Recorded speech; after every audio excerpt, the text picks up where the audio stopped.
Bueno, y el Ejecutivo reconocía que una menor rentabilidad de la inversión de los aportes para la vejez, por supuesto que va a reducir el monto de la pensión a futuro para los beneficiarios. Voy a dar la bienvenida ya al analista económico Alberto Bonadona, que nos acompaña hoy, especialista en el tema. Le damos ya la cordial bienvenida. Buenas tardes, don Alberto, un gusto tenerlo en el programa. Muchas gracias por la invitación. Empecemos hablando de cuál es el problema de fondo aquí. Bueno, en realidad el problema de fondo está en que han caído las tasas de interés de forma muy pronunciada, porque estamos hablando de una tasa que en algún momento estaba cerca del 18% en términos nominales, quiere decir sin descontar la inflación, y actualmente está bordeando el 5%. Entonces es una caída muy considerable que afecta la capitalización de nuestros aportes. Nuestros aportes ingresan a la AFP acumula los aportes de todos los afiliados y los invierte. Esta inversión financiera permite que vaya creciendo nuestros aportes y al final la parte que se capitaliza, o sea, lo que ha ganado intereses nuestros aportes, llegan a significar entre un 60 y hasta un 70% del total de la pensión. Este proceso ocurre en torno a los 30 años de capitalización. Vale decir, al cabo de 30 años, nuestros aportes van a significar cerca de un 40% de lo que nos van a pagar de pensión y el 60%, y en muchos casos un poco más, va a ser lo que paga la capitalización, la rentabilidad que ganaron nuestros aportes invertidos por una AFP que, bueno, pronto será la gestora pública la que haga esa operación. Entonces, ¿es sostenible o no este sistema? Bueno, es sostenible en cuanto que las personas lo que tienen que tener muy clara conciencia es que si han caído las tasas de interés, ahí corresponde estudiar caso por caso para ver qué es lo que pueden hacer, pero en general lo que supone es, yo estoy aportando 10% para mi vejez, entonces habrá que ver si aumento, digamos, a un 13, 14, 15, 20%, o sea, duplico el monto de mi aporte para poder compensar esa caída de interés, pensando en que ahora la persona es la que construye su pensión. No es un fondo colectivo común, es un fondo individual. Si bien se invierte colectivamente, es decir, el total de los aportes, el aporte en realidad es individual y la pensión la vas haciendo conforme das ese aporte y ese tu aporte va ganando un interés. Entonces, ahí se trata simplemente que cada persona vea y pueda prever qué va a pasar. Ahí corresponde una actitud más bien previsora de cada uno y evitar que nos afecte considerablemente al momento de jubilarlos con esta caída de tasa de interés. Debemos recordar algo fundamental. En realidad los que más deberían preocuparse por esto no son las personas que están a punto de jubilarse. Ellos ya hicieron lo que tuvieron que hacer y si lo hicieron mal, se arruinaron. Ahora corresponde a los jóvenes. Son los jóvenes los que tienen que pensar cómo estoy haciendo yo lo que recibiré para cuando deje de trabajar. Esa es la actitud previsora a la que me refiero. Ahora, muchas personas han criticado este sistema. ¿Cuáles son los beneficios que ofrece este modelo? Bueno, en realidad, fíjate, el gran tema es cuando tú comparas este sistema individual con el sistema que era de reparto. En el sistema de reparto lo que tú tenías era un contrato intergeneracional. Los activos, jóvenes, pagaban para los pasivos, viejos. ¿Okay? O sea, los que ya salían de la fuerza laboral y por lo tanto se jubilaban. Este sistema en un inicio funciona muy bien, pero conforme va pasando el tiempo y se dan miles de situaciones económicas, desde la inflación hasta temas en que el mismo sistema no ha sabido generar inversiones como para capitalizar los aportes, entonces llega un punto en el que no hay el equilibrio entre esos aportes y la gente que está recibiendo ya su pensión. La gran amenaza ahí es que el número de personas mayores, digamos de 60 años, empieza a crecer a tal punto porque ahora la tasa de mortalidad de este grupo pues es menor que lo que fue en el pasado. La gente ahora, mayor de 60 años, viene a ser cada vez más numerosa, vive más tiempo.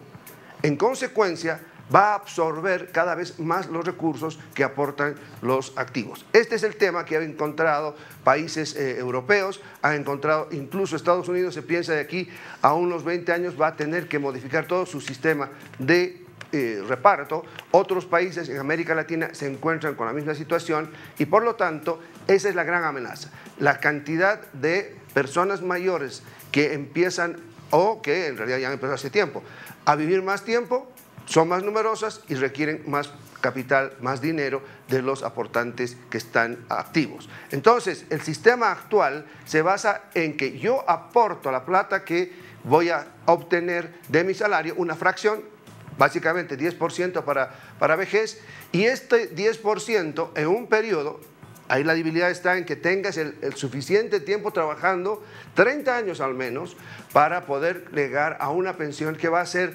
relativamente aceptable. Esto quiere decir que va a significar entre un 80 y 90% de tu líquido pagable.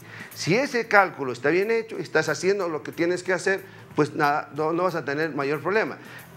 Y aquí el problema viene a ser el talón de Aquiles de un sistema como este, es mantener un puesto de trabajo que sea por 30 años. Bueno, hace un momento salíamos a las calles y preguntábamos a la gente cuál opción elegía, trabajar más años o incrementar los intereses de nuestros aportes. Bien lo decía don Alberto, este problema lo viene enfrentando muchos países en el mundo. Ahora, ¿qué conflictos puede traer a futuro elegir cualquiera de estas dos opciones? Bueno, en realidad si una persona en este momento elige aumentar su cotización ahora, por decirte, una persona que tiene 40 años, dice, bueno, no, yo me voy a jubilar alrededor de los 60, mejor aumento para compensar la caída de los intereses, o sea, de la rentabilidad de la plata que estoy aportando. Entonces aumenta, en vez del 10%, empieza a aportar 15%, o por ahí decide 20%. Y la gran ventaja de este aumento sería que si se recuperan las tasas y uno de nuevo ve, yo con este aumento he logrado que mi jubilación puede ser, por decirte, a los 55 años, ¿no? Si no tiene ninguna ligación con el viejo sistema.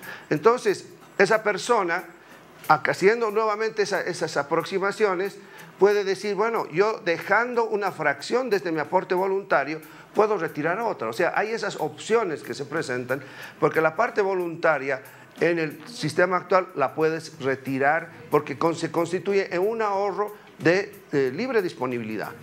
Pero una parte la puedes dejar para que mejore tu pensión o evites el prolongar tu periodo de trabajo. Si no haces esto, la única opción que queda es que la persona, en vez de jubilarse a los 58 años, que se ha puesto esta edad como indicador de que sí podrías hacerlo, pero cuando haces el cálculo, a los 58 años te sale una jubilación muy baja, vamos a decir del 40% de lo que estás ganando, entonces la alternativa es seguir trabajando.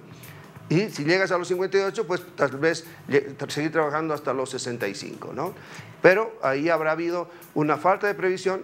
Insisto, no es a los 58 años que hay que preocuparse de cuánto vas a recibir de pensión. La verdad es que empieza al momento en que empiezas a trabajar. Si empiezas a trabajar a los 25 años, preocúpate a partir de los 25 años quién y cómo vas a pagar para el momento de que llegues a la vejez. Porque una cosa es ser viejo, otra cosa es ser viejo y además de no tener el ingreso suficiente. Ahora, ¿será posible que el gobierno revierta la ley y modifique la edad de jubilación? Bueno, la verdad que yo no creo que se llegue a eso. Yo considero que lo que se hizo con la ley 65, que modificó la 1732, ha sido más bien una de las pocas situaciones donde tú encuentras una concepción aceptada de lo que vino anteriormente y en este sentido como una política de Estado que se ha respetado. Y a esa situación creada ya por la ley anterior, se ha aumentado lo que se llama el Fondo Solidario. El Fondo Solidario mejora en muchos aspectos la ley 1732 y ahí te abre la posibilidad a que gente que no tiene elevados ingresos, cuando digo elevados ingresos, gente que no gana por encima de los 4.500, o sea que está ganando por debajo de ese monto, por un periodo de 10 años, si aporta una persona, podrá acceder a este fondo solidario. Un fondo solidario que lo pagan todos los aportantes actuales, lo pagan los empleadores, pero no aporta a ese fondo el Estado. Y en ese sentido se ha vuelto también un fondo relativamente muy grande, estamos hablando de 2.700 millones de bolivianos, que en este momento es mucho dinero, que puede perfectamente servir para el número de personas que en los próximos 40 años pues lleguen a jubilarse con rentas que no pueden ser superiores a los 2.600 bolivianos. Ahora, ¿es posible que este fondo solidario supere de pronto la cantidad de personas que acuden a él en relación al número de personas que contribuyen? Bueno, fíjate, esto se podría dar, pero sería algo así como un milagro, ¿no? Lo que en realidad este fondo está calculado como para que en los próximos 40 años absorba, yo diría, hasta unas 50.000 personas. Y en la manera que ha ido evolucionando, posiblemente podría ser unos cuantos miles más. Pero las personas que potencialmente podrían llegar a ese fondo está por encima de los 4 millones de habitantes. Quiero decirte ahí, si tú incluyes, digamos, a todo el grupo de gremiales, gente que trabaja de forma independiente, toda la fuerza laboral que es informal, si tú incluyes ahí a toda la gente que trabaja en el campo, o sea, trabajadores agrícolas en pequeñas parcelas, que muy difícil van a poder aportar 10 años con los ingresos magros que tienen, pues los 3 millones, en realidad los 4 millones de personas se reducen a los 50.000 que estaba diciendo. No van a llegar, no se está haciendo la campaña como para que lo hagan y por lo tanto pensemos en que esos fondos del Fondo Solidario pues van a ser suficientes para cubrir a aquellas personas que ingresen al sistema de pensiones tal como está en la Ley 65. Bueno, ya para terminar, don Alberto, se anunció que el próximo mes de octubre entra ya en funcionamiento la gestora pública. ¿La gestora pública podrá mejorar el rendimiento de nuestros aportes? Bueno, la gestora pública lo que tendría que hacer es basarse en una política mucho más, digamos, contundente por parte del gobierno que podría darse y que sería una modificación en toda la forma ya que se puede hacer para que empresas públicas y privadas lleguen a cotizar en bolsa. Esto quiere decir que habría una posibilidad mucho más grande de mejorar las rentabilidades que ahora han caído.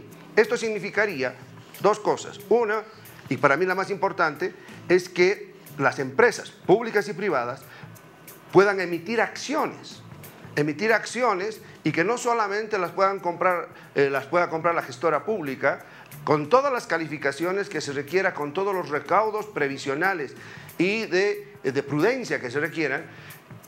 Esto podría hacer que aumente la tasa de rentabilidad, pero también que las personas, independientemente, puedan acceder a estas acciones. Esto permitiría mejorar la rentabilidad por un lado y por otro lado también habría que ver cómo todas las entidades privadas y públicas que generan utilidad puedan participar con bonos, o sea, con títulos de deuda, también de una forma mucho más activa.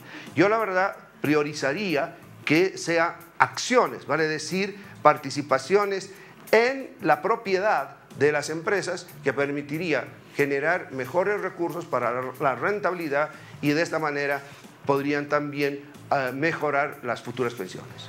Bueno, muchísimas gracias por acompañarnos y compartir con nosotros estos momentos. Hasta otra oportunidad.